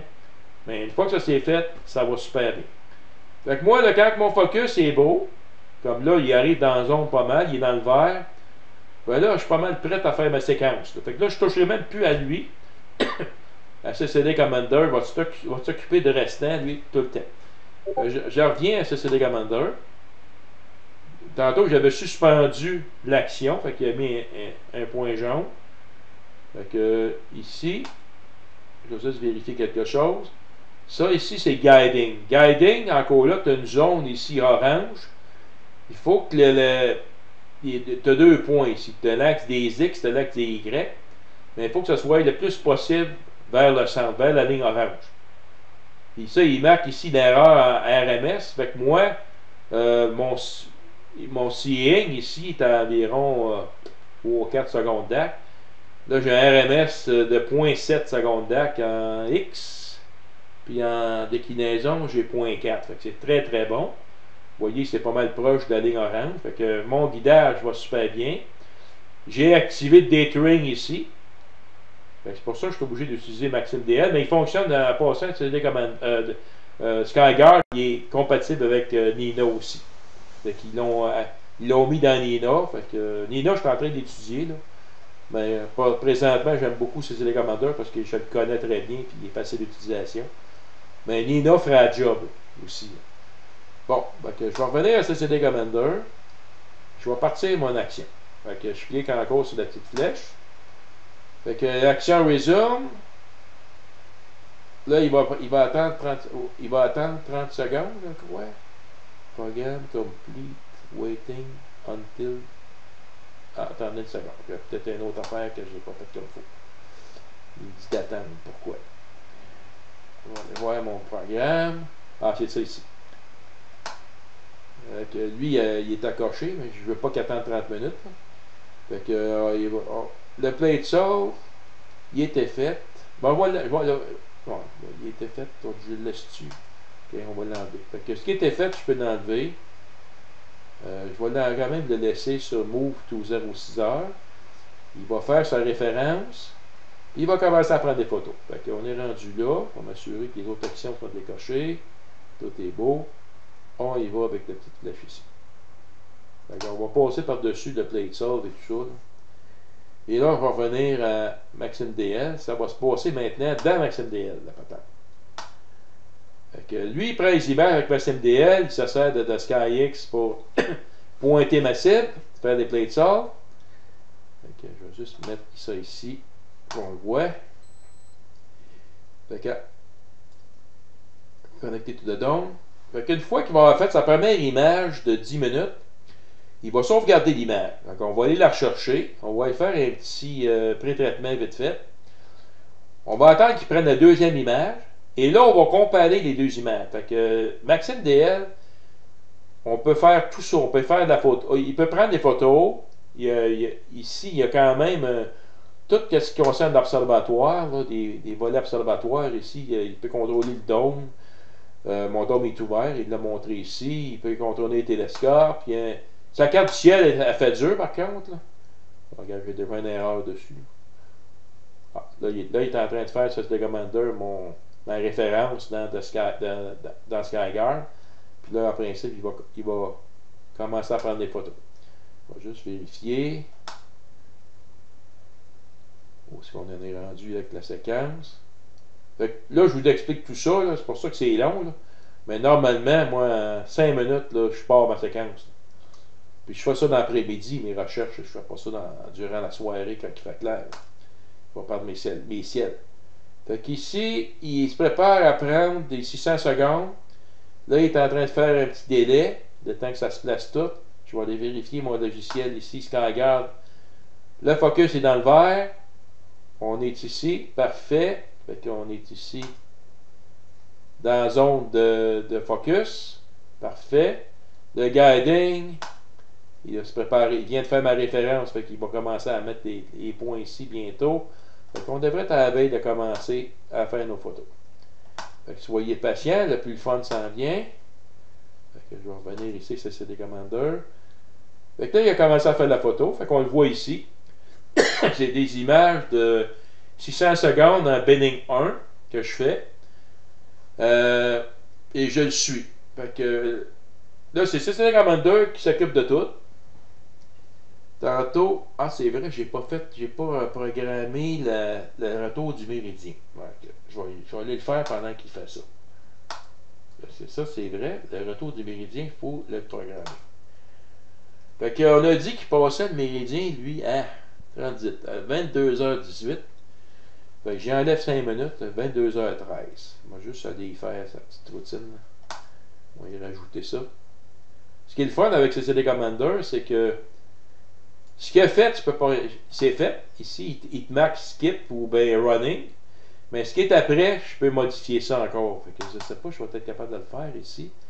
Fait que skip, il est passé par-dessus parce que c'était pas activé. Par contre, il est en train de faire celle-là. Complete, skip, running. Fait que là, il est en train de prendre des photos. Fait que moi, ce que je vais faire. Fait que ici, move sur M81, skip ici. Ça, je vais le décocher. Attends, ça, il est en train de le faire. Je ne peux pas rien faire quand il me fait. Ça, je vais décocher ça. Ici, skip, ça veut dire que pour qu'il puisse prendre des poteaux. 22h13. Ok, 22h13. Moi, vous expliquer qu'est-ce que je fais. Moi, mon logiciel est configuré à ce que quand il va passer le méridien, il va arrêter de prendre la photo. Le télescope va passer l'autre bord du méridien. Il va prendre une nouvelle photo, il va faire un play de ça, il va centrer ma cible. Après ça, il va prendre une nouvelle image de référence pour le SkyGuard, puis après ça, il va continuer à faire mes photos. Mais il faut que je le configure ça. Fait que ce que je fais normalement, c'est que je vais voir à quelle heure il passe le méridien, puis j'enlève 5 minutes pour qu'il laisse un petit peu de délai, lui, pour qu'il puisse y arriver au méridien, d'arrêter, qu'il finisse de prendre ma photo. Après ça, il va passer l'autre bord, quand il va passer au méridien. Fait que je fais ici une commande qu'on appelle Skip to Here. Ça veut dire que même s'il n'a pas fini de prendre mes images ici, là, ça, c'est pas grave. Quand il voit un skip to here, là, puis il est rendu à cette heure-là, lui, il s'en va là. Il dit, OK, j'ai un skip to here à 22h13. Puis là, j'ai dit dans skip to here, si je clique sur ça, c'est marqué ici, soft skip. C'est pour ça que je laisse 5 minutes. Soft skip, ça veut dire que si, mettons, il prend une photo de 10 minutes, puis il n'a pas fini de prendre la photo, mais il va la finir, lui. Il va complètement finir la photo, même si le télescope a déjà passé un petit peu de méridien, c'est pas grave. Il va s'assurer de prendre la photo. Après ça, il va passer de l'autre bord avant de prendre la prochaine photo. C'est ça qu'il va faire. Là, fait que, là ici, il faut que je reconfigure ici la cible encore. Fait que c'est 0,6. Je vais simplement le chercher dans la sky. 0,6 ici. Il va faire encore 2 plates SAR. Dans le fond, ce que j'ai fait, j'ai simplement copié. Il va faire plate SAR 2 fois. Encore un skip ici. Encore 0,6. Là, après ça, on va être dans Cadillac. Parfait. Après ça, il va faire une référence avec SkyGuard, qui est ici. Après ça, il va prendre d'autres images ici, en luminance. Puis ça, mais les autres vont être décochés. Parce que je ne ferai pas du RGB sur ça. Je vais simplement vouloir noter ce qu'il va faire, lui, dans le ciel. Puis ça, je vais le mettre sur Discord, lorsque j'aurai traité les images. Donc, vous allez voir la courbure que ça fait. Ça, je vais tout enlever ça ici. Je peux-tu l'envoyer sur M51 rendu à 4h10? Je vais le laisser ça. Parce qu'il va aller sur M51 un petit peu plus tard dans la nuit. Fait que, il va continuer. Avec status, on est rendu qui prend des images 1 de 25. Fait que voilà. On va revenir avec Maxime DL. On est rendu à peu près la moitié. Fait que soyez patients.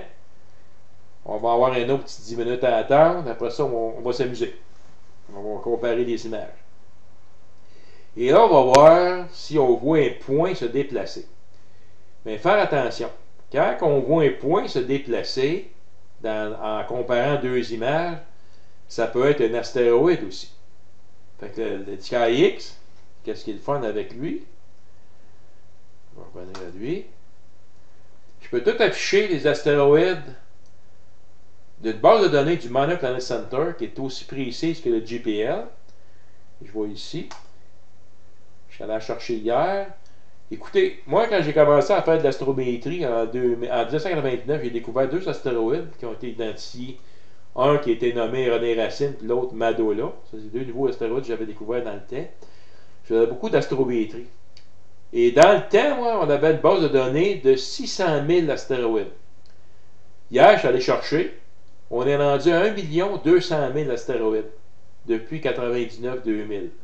Ça, c'est avec les systèmes de repérage automatiques, les Pan-STARRS de ce monde et tout ça, là, qui font des recherches, eux autres, de Near-Earth astéroïdes, puis ils trouvent plein d'astéroïdes.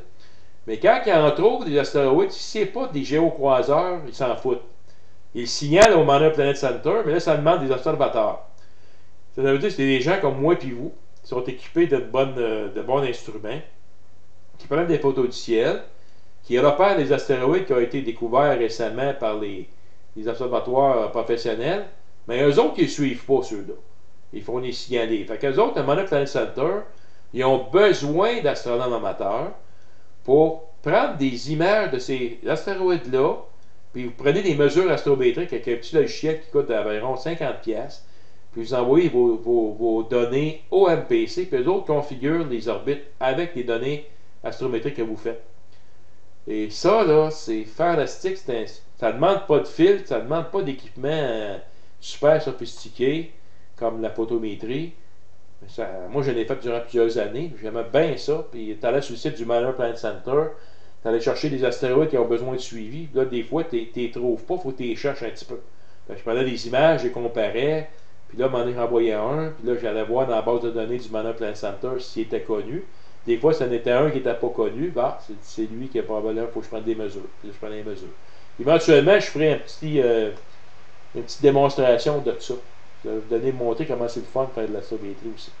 Fait que, regardez, si jamais je veux voir, moi, les astéroïdes qui peuvent être visibles dans le champ que j'ai présentement, je vais dans Input ici, je vais dans Small Solar System Object, puis ici, j'ai le choix, attendez une minute, Astéroïde Large Database, ici, de ne pas la chercher, je suis réellement cliqué sur le lien ici. Import. Il faut que je fasse Import. Ah, ok, c'est ça. Il faut là que j'aille la chercher sur le disque dur. Oui, voyez-vous, de 1 million, on va oublier parce que c'est petit, là. 1 266 069 astéroïdes présentement de détectés. Ça fait des astéroïdes pas mal, ça. Ça, ce sont des pleins qu'on n'avait pas détectés, qui sont tout petits. Puis on en découvre tout le temps. Mais ça, des observatoires du monde, ils en trouvent plein, mais ils ne signalent pas. Puis souvent, moi, je compare mes images, pour le fun, les images de nébuleuses, tout ça, j'en trouve plein, puis je vais les afficher dans The Sky. Puis je vérifie que la base de données, lesquelles que c'est. Parce que souvent, ça peut être des nouveaux astéroïdes qui n'ont pas été détectés. Ça arrive encore quand on découvre de ça. Puis vous allez voir, une fois qu'il va avoir fini d'aller chercher toutes les données, il faut quand même laisser le temps, il y en a 1 million. Ben, il va tout afficher dans le ciel ce qu'ils sont, puis là, vous pouvez cliquer dessus, puis vous pouvez savoir la magnitude. Puis c'est très précis. Hein. Moi, j'ai comparé des images dernièrement, puis j'en avais des astéroïdes. J'en avais un de magnitude 18, tout petit. Puis quand j'ai cliqué dessus, ça me donnait le nom d'astéroïde, puis il indiquait magnitude 18. Mais c'est le fun de voir quand tu compares des images. Tu peux trouver des comètes aussi, tu peux trouver des autres variables, tu peux trouver plein d'affaires. Donc on va laisser lui downloader ça. On va aller voir ce qu'on est rendu dans notre image. Ah, vois-tu, il est en train de downloader là. Ah, voilà. Vous voyez les étoiles, comment elles sont bien guidées? Elles sont toutes nettes là. Là, il y a un petit peu de sel et poivre. On va enlever ça.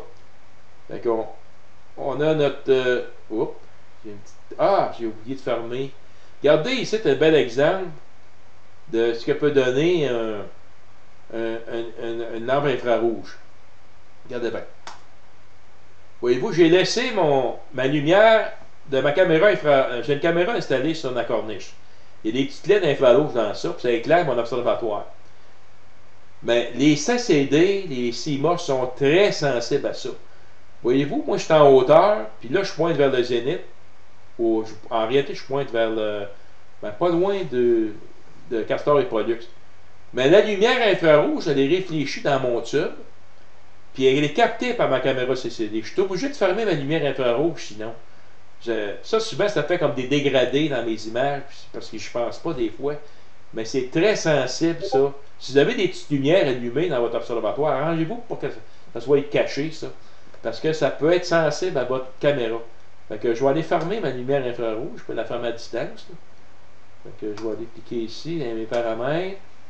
Ça, c'est juste pour au début, là, pour voir ce que je fais. Là. Comme je vous dis, moi je suis paresseux, je suis dans la maison chez nous au chaud. Là. Même quand il fait 30 en bas de zéro, moi je fais la photo pareil. Bon, là j'ai fermé ma caméra. Fait que là, vous ne voyez plus rien. Fait que ma caméra est fermée. On voit simplement la petite LED ici qui flash, qui est la LED pour mon toit.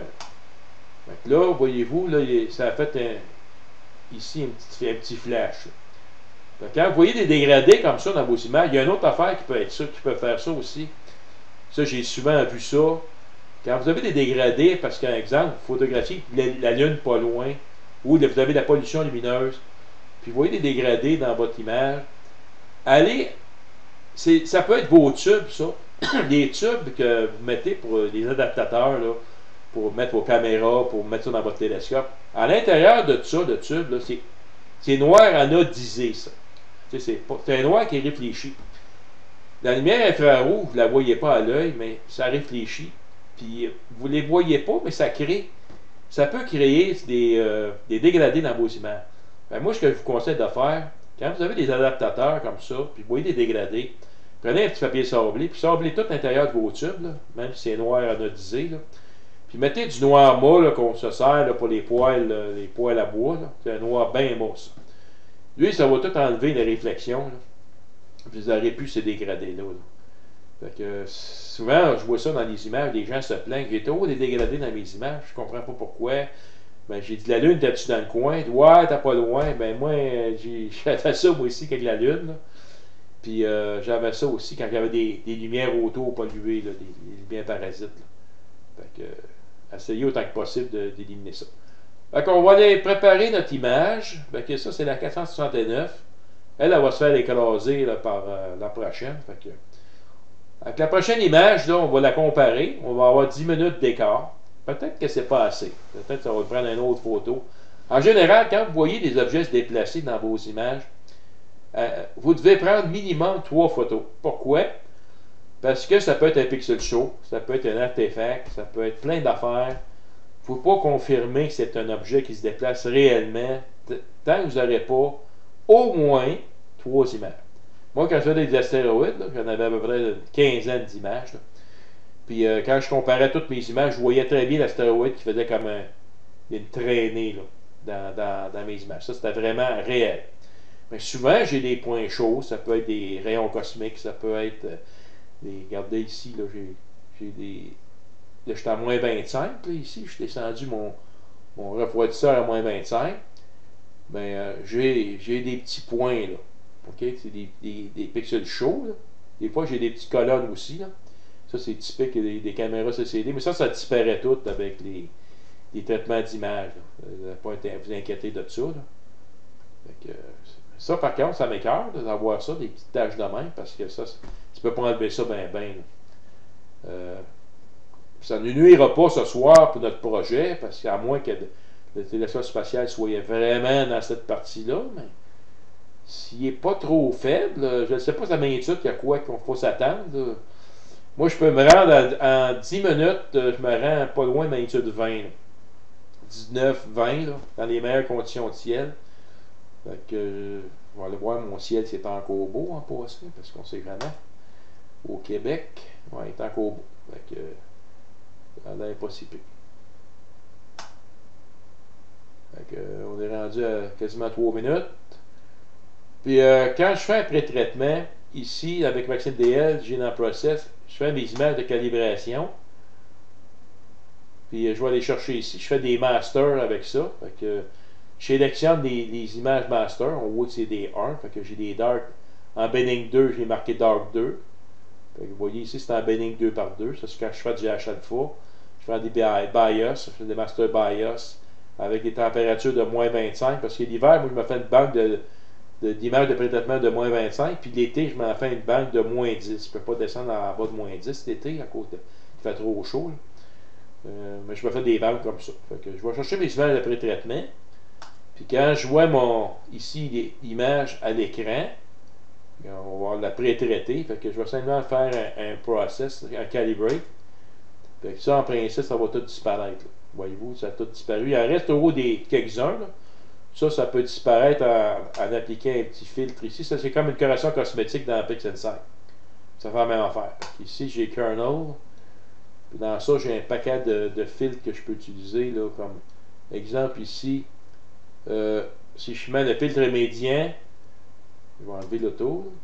Voyez-vous, les petits points ici, ils vont disparaître si j'applique le filtre médian. Fait que, full screen. Fait que là, ils ont disparu. Mais il y a également ici Hot Pixel, Dead Pixel. Fait que si je clique sur Hot Pixel ici, puis je clique Auto, ça c'est comme un full screen. Hein, on voit qu'est-ce que le filtre fait. Fait qu'il a enlevé les pixels chauds résiduels. Fait que je clique OK. Puis là, on serait prêt à traiter l'image. Moi, je travaille toujours en négatif. Fait qu'avec le Straight Stretch, ici, je clique ces deux petites flèches. Fait que je travaille en négatif comme ça. Je peux augmenter le fond de ciel ici en baissant la valeur qui est ici. Fait que vous allez voir, on voit de plus en plus les petites étoiles faibles. Là, je vois des petites taches ici, au centre, proche du centre. Oh, ça peut être une galaxie. Ça pourrait être le Space Telescope. Ça peut être plein de choses. Mais il faut comparer les images. Fait que, on va comparer les images tantôt. Là, je vois ici que j'ai encore une extension ici de ma tâche. Là, c'est de la lumière parasite.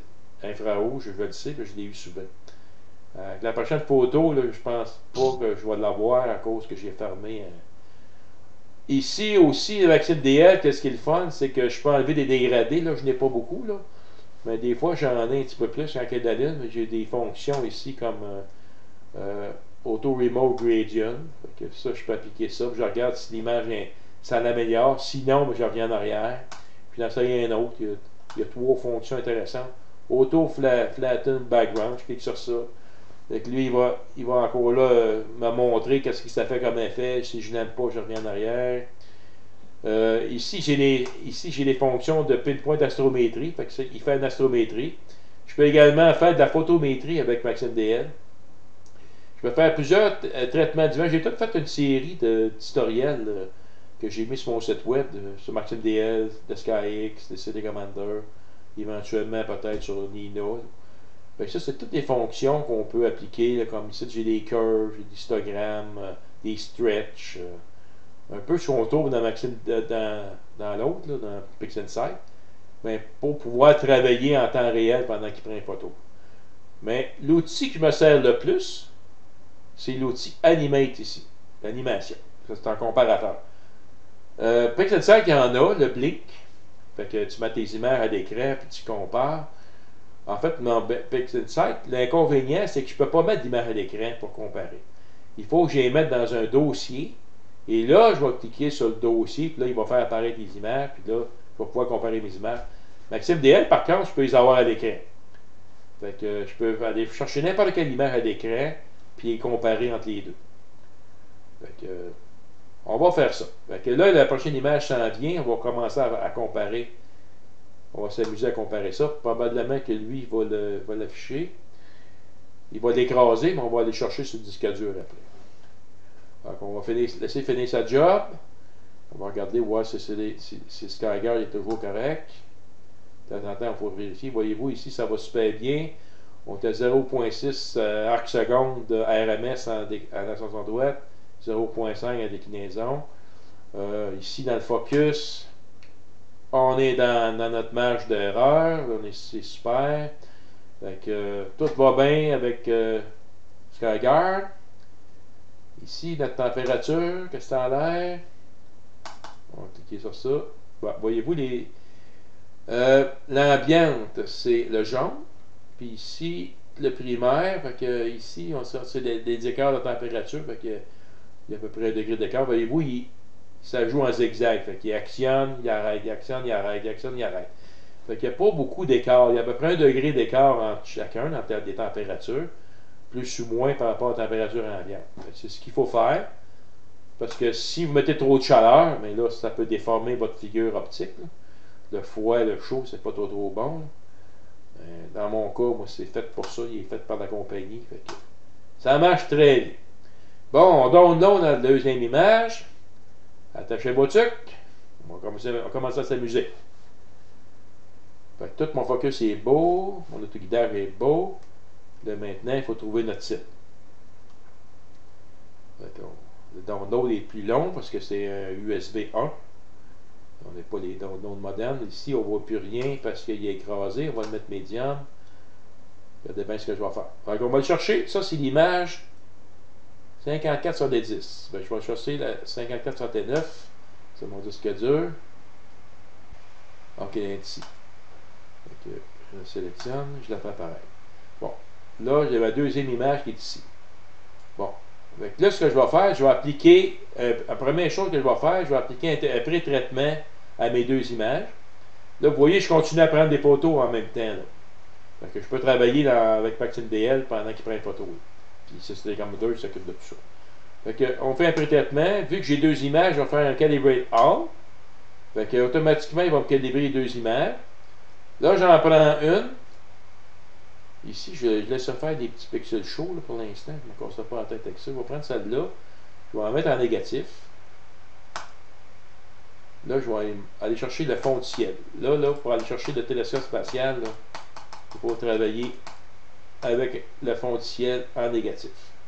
Puis d'aller chercher quasiment jusqu'au grain. Donc, voyez-vous, vous allez voir ici des objets les plus faibles en abaissant le background, en allant chercher le background. Là, ça va donner foncé. Le fond de ciel va donner foncé. Bon, comme ça, on devrait être pas pire. On va le mettre encore plus. Et là, c'est pas mal d'aller chercher le fond de ciel, pas mal. Vous voyez des petits points là, qui apparaissent dans ça. Ça doit être pas loin de magnitude 18, ça. Là. Bon, maintenant, l'autre n'a pas été traité. Je pourrais en avoir un paquet. Là. Mais ce que je fais, c'est que j'en traite une. Je vais ici dans View. Je fais un Equalize Screen Stretch. Ce qui est appliqué là va s'appliquer ici. Bon, maintenant, on va comparer deux images. Là, on va commencer à s'amuser. Je vais ici dans View, Animate. Bon, lui, il voit qu'il y a deux images là. J'ai choisi tous les deux. Là, on va les aligner. Fait que, on va cliquer sur Align. On va faire il aligne ça sur les étoiles, lui. En Auto Star Matching, j'en ai plusieurs là, ici. J'ai Auto Correlation, j'ai manuel, en tout cas, il y a un paquet. Là. En général, Auto Star Matching, ça marche tout le temps, ça. Clique OK. Bon, là, il va aller aligner les deux images. Là, la fenêtre d'animation va s'ouvrir. Bon, voilà, elle vient de s'ouvrir. Là, je clique sur OK. Et là, ici, c'est l'animation. Bon, l'animation, je peux y aller manuel ici. En cliquant ces deux flèches, où je peux changer la vitesse ici. Fait que 0.5, c'est quand même pas si pire, ça. Fait que là, on va procéder à l'animation. Fait que là, le truc, c'est d'aller... On compare les deux images. Ça fait une animation. Puis il faut trouver tous les objets qui ont bougé. Fait que, moi, en général, je commencerais pour rechercher des astéroïdes. Je commencerais par le haut, puis descendre bien tranquillement vers là-bas. Puis là, je vais monter comme ça, je vais descendre. Mais là, nous autres, on a un objectif ce soir, c'était le télescope spatial. Fait que je vais mettre ça au centre. On devrait être pas trop loin du centre. Le télescope spatial, là. Fait qu'on va tricher un peu. Fait que, on avait dit qu'il était proche du centre. Attendez une minute, là. C'est faux ce que je dis là. Parce que là, il est 9h30. Ah, ok, mes astéroïdes ont apparu ici. Voyez-vous ici, là, ça c'est tous les astéroïdes qui sont dans le champ présentement. Tous les petits points. Les petits points rouges que vous voyez. Je ne sais pas si vous les voyez. Oui. Il y en a un ici. On va cliquer dessus, là. Bon, lui, c'était 2013 PT10. Qu'est-ce que magnitude qu'il y a, lui? Ah, le 22. Mais lui, on ne le verra pas, là. Je pourrais mettre à un moment donné... seulement qu'affiché dans le sky, je pourrais mettre des critères comme affiche-moi seulement ceux qui sont visibles dans mon télescope, par exemple, magnitude 18 et plus brillant. Je ne l'ai pas fait là, mais si jamais, en tout cas, j'en vois des astéroïdes que je vois, mais je vais pouvoir aller simplement cliquer dessus, je vais regarder dans l'écran ce qu'il est, puis ça va me dire, regardez bien, on va faire un play de sort, OK? Là, juste avant, par contre, là, il y a une image qui s'en vient. Là. Fait que, je suis dans 480. Elle va écraser une des deux. Je vais arrêter ça ici, pour l'instant, pour pas que ça nuise. Parce que si je fais des fonctions dans MaxDL, il ne voudra pas enregistrer. Parce qu'il dit, mais là, tu occupes la mémoire. Là. Fait que, je vais le laisser faire sa photo. Là, puis là, ce qu'on va faire, on va aller dans le SkyX. Je vais faire un play solve avec une de mes images. Regardez bien ça, comment on fait ça. Fait que je vais juste mettre mon champ de ma CCD.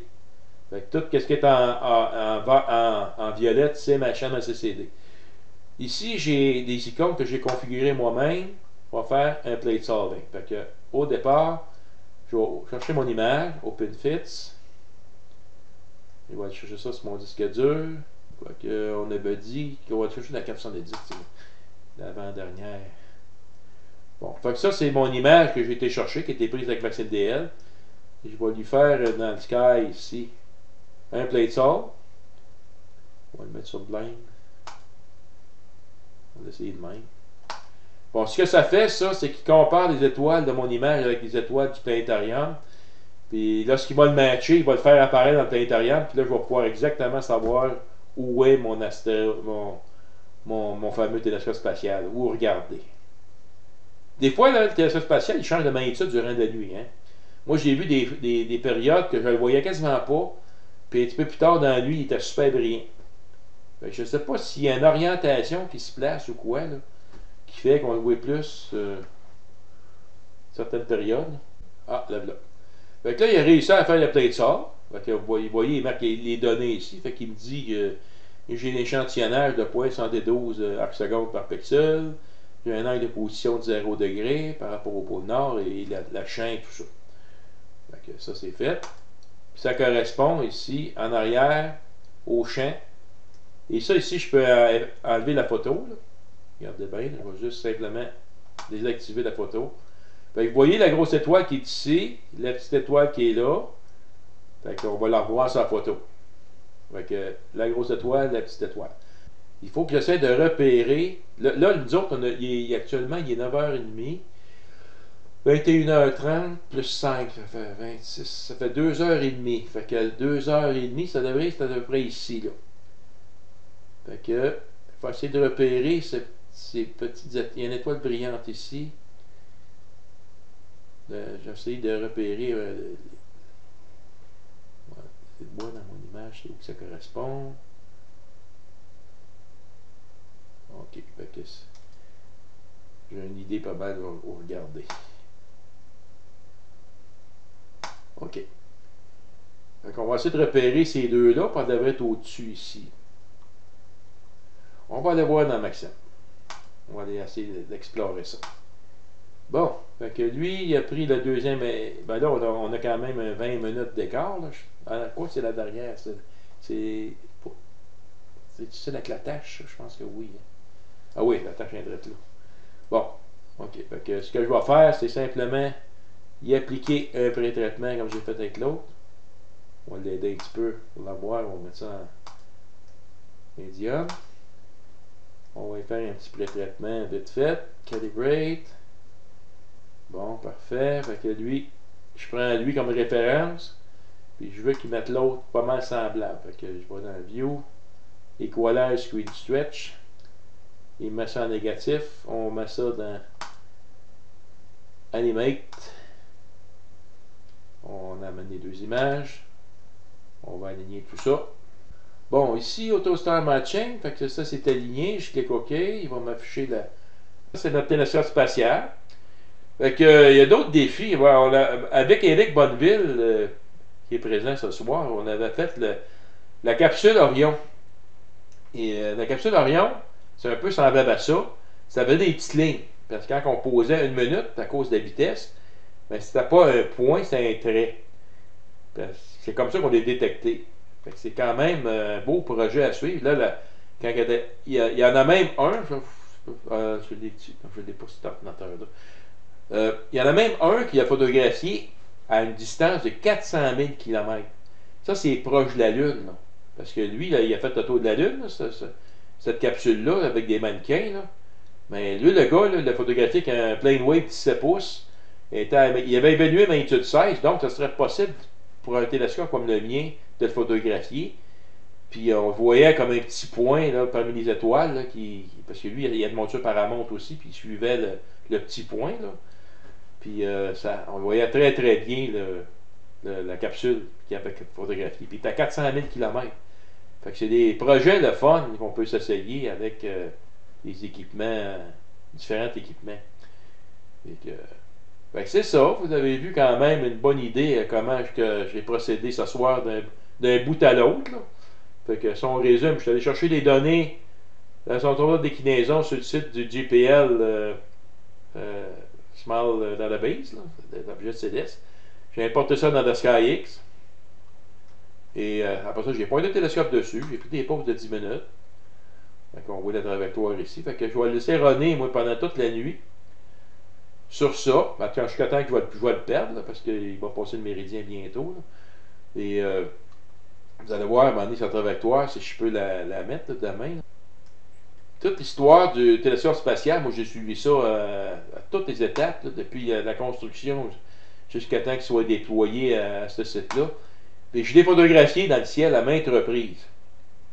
Fait que vous avez toutes mes photos, vous pouvez voir des animations sur mon site web. C'était un beau projet, là, vraiment fantastique. Là. J'explique tout le télescope spatial, comment on fait les miroirs. Écoute, c'est des miroirs en métal, très minces, avec des actuateurs qui font la courbure. En tout cas, c'était historique, cette affaire-là. Là. Ça s'est jamais vu. Là. Puis, en plus, les images qu'il lui fait maintenant, c'est incroyable. J'explique comment j'ai fait pour aller chercher des données du James Webb, comme j'ai fait ce soir. J'explique tout ça en détail. Fait que ça peut servir de référence si jamais vous voulez le faire pour d'autres types d'objets. Donc, je passe cette partie-là. Là, j'ai un petit peu de lag. C'est pour ça que c'est long à afficher. Fait que j'ai fait exactement comme j'ai fait ce soir. Exactement. Puis j'ai affiché les. Puis là, voici les résultats. Les images à moi. Fait qu'on voit ici qu'il y avait comme tourné. Parce qu'en fait, il oscillait. Puis on voit qu'il y a des points plus brillants durant l'exposition. Puis moi, je les prenais toute la nuit, puis je faisais une addition d'images. Puis j'ai fait des animations de ça, il y en a plein. Là, puis vous allez voir, regardez la courbure que ça fait là, dans le ciel, là, quand on additionne des images. C'est spécial là, de voir ça. Là, puis, en tout cas, c'est tout détaillé sur mon site web. Ça, j'avais superposé les coordonnées de la Sky sur ma courbe que j'ai faite. Ça donne exactement dessus. Fait que c'est très, très, très précis. Hein. Là, j'explique pourquoi qu'on voit des courbes comme ça. C'est l'effet de parallaxe. Là. Regardez durant l'année comment que ça fait les déplacements. L'hiver est très bien placé, le télescope spatial. Il est dans la région des Gémeaux là, de ces temps-ci. C'était un beau petit défi là, ceux qui veulent s'essayer. Ça, c'est avec Mario. Quand Mario était allé le photographier, on avait une distance, on était à peu près 100 km.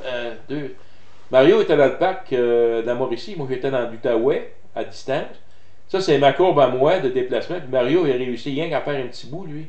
Mais regardez, il y a une différence de parallaxe entre les deux à cause de la distance entre nous deux. Voyez-vous, Mario, il était quand même en direct là, de moi à Mario, ce qui était, on avait 100 km de distance. Mais 100 km de distance sur Terre, qu'on a pris ça en même temps, des photos, moi puis lui, mais ça donne un écart comme ça dans le ciel. C'est pour ça que c'est important d'aller chercher vos coordonnées le plus précis possible, locales. Où est-ce que vous prenez votre photo? Parce que dans ces cas-là, dans des cas d'objets célestes qui sont proches, comme des géocroiseurs, mais il y a un effet de parallaxe. Voyez-vous, à 100 km de distance sur Terre, mais on avait ça d'écart dans le ciel. Moi et Mario. Fait que c'était une première ce soir, voyez-vous, ici il y en a une autre courbe. Là. Puis vous voyez dans la nuit, comment des fois il devient faible. Ici on le voit quasiment plus. Là. Puis là on le voyait un petit peu plus. Là. Fait que puis j'avais un astéroïde ici de côté. Fait que justement, quand je compare mes images, moi ce que je trouve important, c'est de comparer nos images, mais essayer de voir si c'est des astéroïdes. Bon, fait que c'est ça. C'était ça que je voulais vous partager ce soir.